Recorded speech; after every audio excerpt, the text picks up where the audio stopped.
This is BoomerLife on CL 650. Mr. Sandman, bring me a dream. Bum, bum, bum, bum. Make him the cutest that I've ever seen. Hey, and welcome back to the show. You're listening to CL 650, and we're talking about getting a good night's sleep. And we have a couple of dentists. Now, people are probably thinking, dentists and good night's sleep?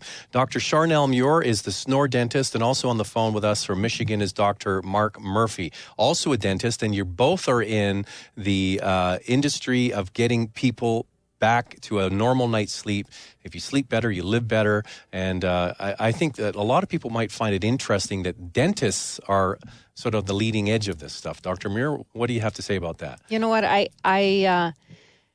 I know it doesn't always make sense for everyone. They may go to their physician and complain about certain things like sleep quality.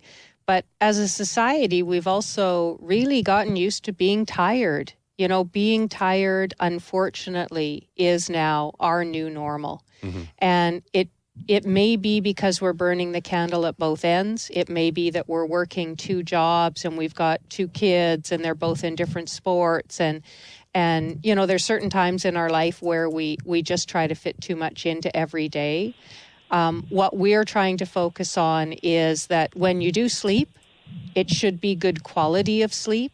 And if you're not getting good quality of sleep, if you're not getting waking refreshed and not snoring and sleeping well, then that will compound on top of everything else. Now, Dr. Murphy, I've asked the same question to Dr. Muir about real-life examples of people who have come in and been fitted with an oral appliance and the change in their life. Can you cite any patients that you've had contact with, how they felt before and how they feel after having an oral appliance and helping them sleep better? I certainly can. The examples that I think of, and there are many, but the examples that I think of that are commonplace, I want to skip, because the number of times I've had somebody say that they were tired, that they kept their spouse up with their snoring, that they feel so much better now, so much more energy, those are almost too many to mention. What I find more interesting are the people who are certain they sleep great already. They just tell you, I sleep great, I feel great, I don't feel tired when I get up in the morning.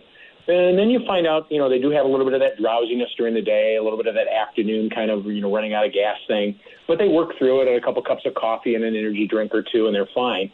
And their cycle starts again the next day. And for those people who don't really realize they're tired, and you give them an oral appliance, and you help them open their airway, and you help them sleep better at night, they come in and say, holy cow, I can't believe how different I feel. I didn't know I wasn't sleeping well. And I always tell them, of course you didn't, because that's the only way you've known how to sleep for many, many years. You're normal. You said tired is the new normal. Your tired has become your normal so much that you don't even recognize you're tired. That's profound. We had one fellow just a week ago I was talking to, and he said, I feel great. The Micro 2 is super. The appliance we've got is feeling great. It's working great. Love that. He said, but I have to tell you, it's really changed our life at home. And I said, how so? And I'm expecting a wife story. And he said, well, we had this new dog that we bought. He said, I don't really care for the dog that much, but one of the reasons I don't care for it is the dog gets up in the middle of every night. And the dog has to go out in the middle of the night. I'm like, for gosh sakes, we can't train a dog to sleep tonight? And they've gone through 3 very expensive dog trainers who've all solved the problem at the kennel. And then they send the dog back to his house, and he reports again that the dog won't sleep through the night. Coincidentally, he finds out he has obstructive sleep apnea, gets an appliance, and guess what? He was waking the dog up. It's incredible. So the life stories aren't just you feeling better, your spouse feeling better, but your kids love you more, and your dog doesn't get any better than that. So this is a hidden epidemic, is what I'm understanding.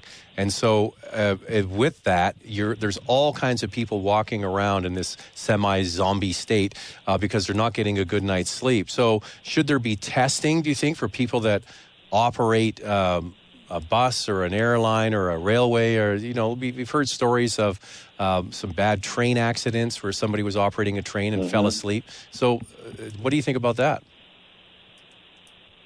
I certainly think that there should be some level of testing. I think we have to move into that field a little bit gradually because although we've talked about the length of time that we've been looking at obstructive sleep apnea, it's kind of like yesterday we didn't know about this, and today we do, yesterday being a decade or two.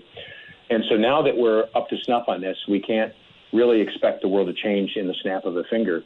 But when you think about some of the critical employment opportunities that we have out there, whether it's airline pilots or truck drivers, your children's school bus driver, people operating machinery, there are so many opportunities for daytime drowsiness to have catastrophic effects. And in fact, they have. And you read about them in the newspaper. You read about them in the journals. And so moving toward that testing, it is already occurring. Airline pilots have to show up to their duty station with their CPAP today, if they're wearing a CPAP. There are people in truck driving companies who will not go get tested. They do not want to go get tested because once they're found out, they'll have to wear that CPAP thing. So this whole answer with an oral appliance like Dr. Muir makes is to give those people an opportunity to live a much more normal life, less encumbered, less tethered to this machine, and be able to still go about their business and be rested enough to perform at a level that's safer for the world in which we live.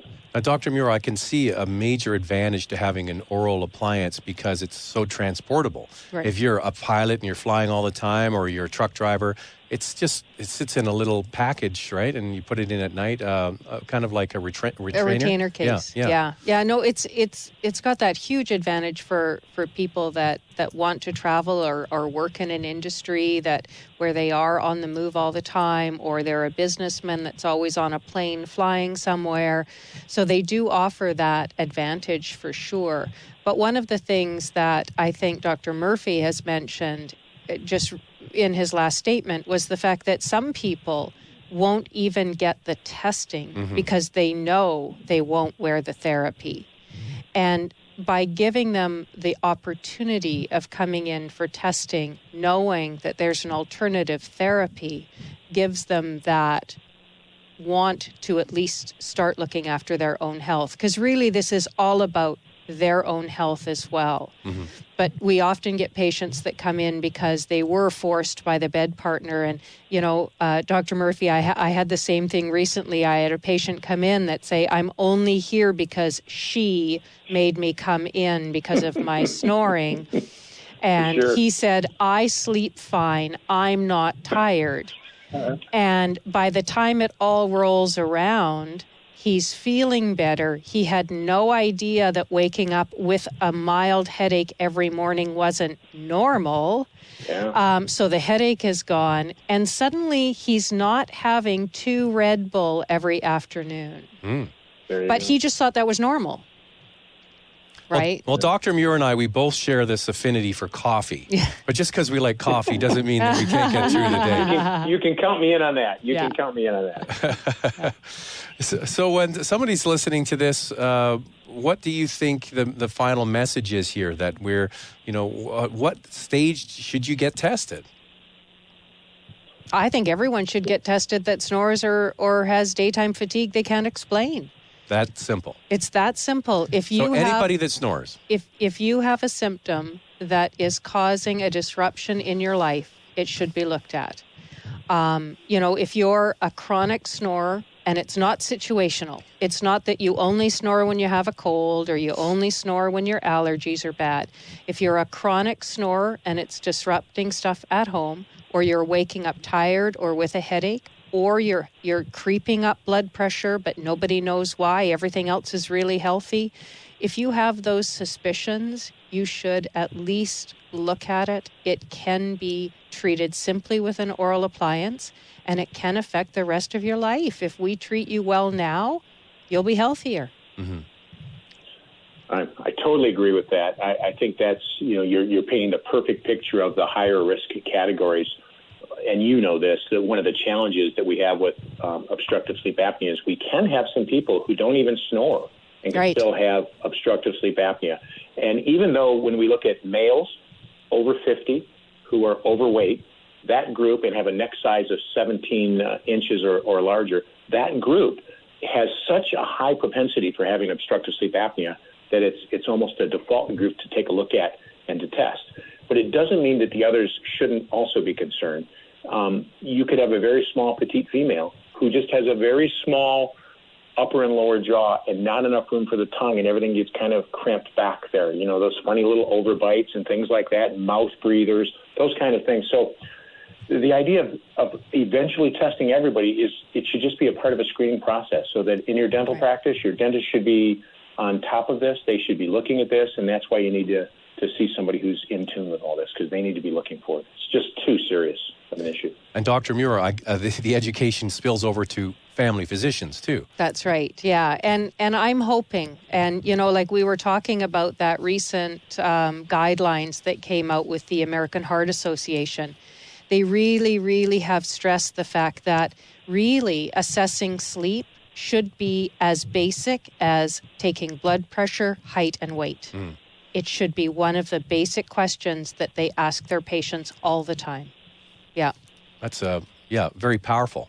So anybody listening, the best way to find out more, and you mentioned this on previous shows, you don't charge for the sleep test. No, they can come in for a consultation. There's no charge for that. They can take home the level 3 sleep monitor. There's no charge for that.